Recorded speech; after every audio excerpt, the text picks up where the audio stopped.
Fala Big Player, sejam bem-vindos a mais um vídeo aqui no canal Gurgel Trader.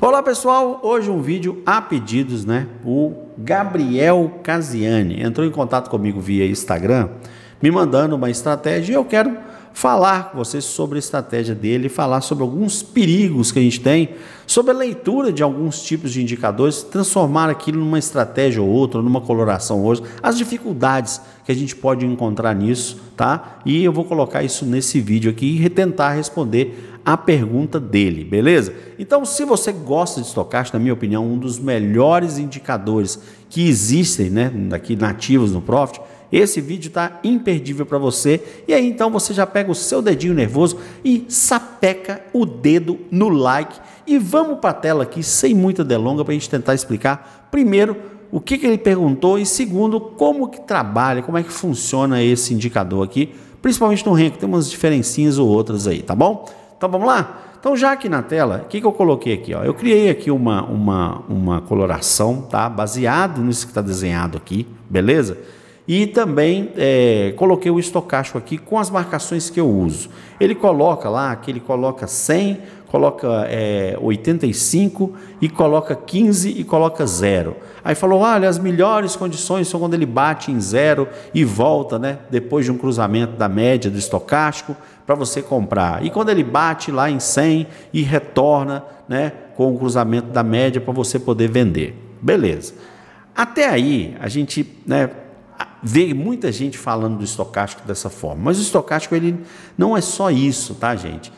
Você tem vários contextos que você tem que levar em consideração. Eu até crio aqui, ó, essa coloração aqui está baseada no estocástico. Eu fiz o seguinte, olha, que se ele cruzar, né, e tiver acima da média, pinta de verde, beleza? Se ele cruzar para baixo, né, e ele tiver ainda acima de média, ele vai deixar branco, tá vendo? Ó? Agora, se ele cruzar para baixo e tiver abaixo da média, ele vai pintar de vermelho. E repare que ele dá sinal errado, né? Dá sinal errado aqui, dá sinal errado aqui, dá sinal errado aqui e tal. Por que isso? Porque não é só esse cruzamento acima ou abaixo de 20, abaixo de 80 que vive o estocástico. Vai depender muito se há ou se não há tendência, tá? Então vamos ver aqui um contexto onde o estocástico funciona muito legal. Se você não tiver tendência, por exemplo, se você tiver no momento mais lateral, acima, que tem aí algumas, né, ele faz ali um movimento um pouco maior, aí você pode operar dessa forma o estocástico. Gente, ó, cruzou para baixo, né, você tem aqui abaixo da média, ele está abaixo aqui de uma média de 9, eu coloquei a média como referência, você pode entrar que você vai ter boas operações, tá? Quando você tem um contexto desse, a média ela está ali oscilando, né, o mercado ele não tem uma tendência clara, aí você consegue fazer operações desse jeito. Quando o mercado está em tendência, né, você pode pegar uma boa operação sem necessitar às vezes dele ir lá no 80 e 100. Ó. Eu vi que essa pernada aqui, por exemplo, ó, ele estava no sobrecomprado, ele voltou, mas ele não passou aqui dos 50 e já cruzou novamente para ir para a região de novo. E ele dá uma pernada aqui absurda, né?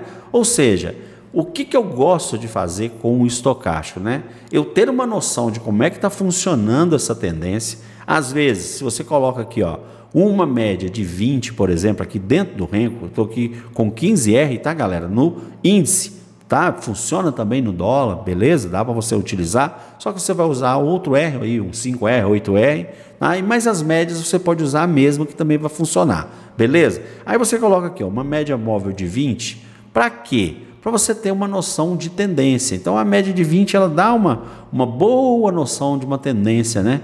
Então vamos colocar aqui a média de 20, tá? Vamos dar OK. Ó, você percebe, ó, que você tem a média de 20, tá? Eu vou até trocar ela de cor aqui para não atrapalhar. Vou colocar a média de 20 aqui em branco, vou colocar ela mais grossa aqui, ó.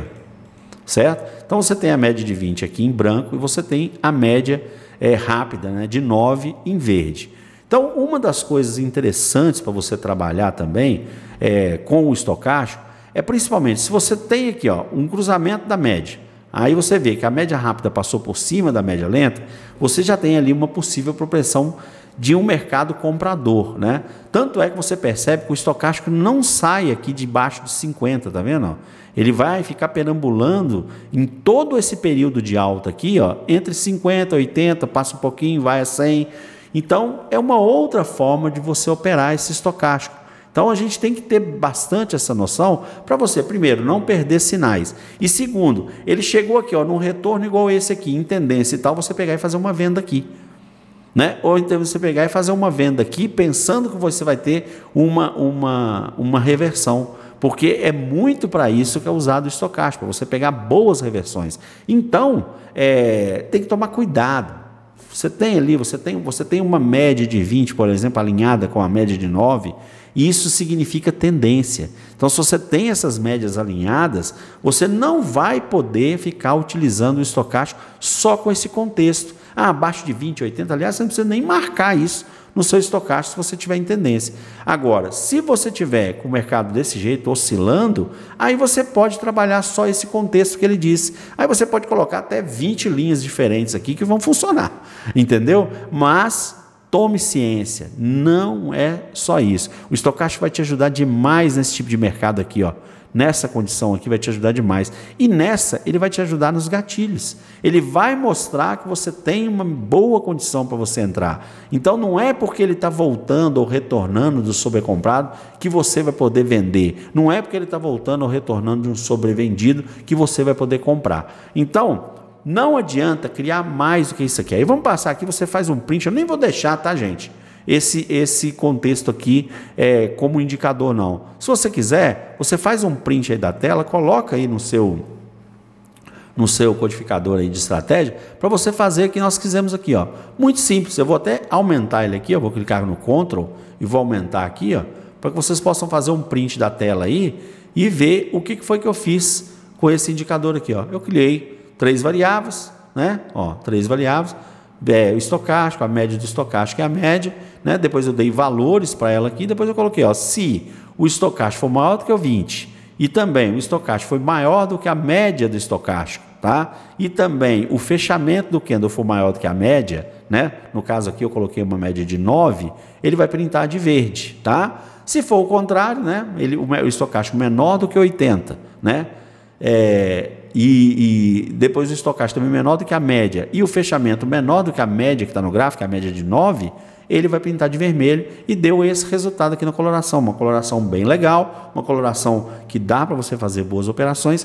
Só tome cuidado com essas questões de há ou não há tendência. Porque se tiver tendência, você pode ter sinais falsos, ou então esse sinal pode até ser verdadeiro, mas o movimento é um movimento de ajuste, um movimento curto para você poder operar. Beleza, rapaziada? Gostou? Se gostou, sapeca aí o dedo no like e nos vemos então no próximo vídeo. Um grande abraço e até lá. Tchau, tchau.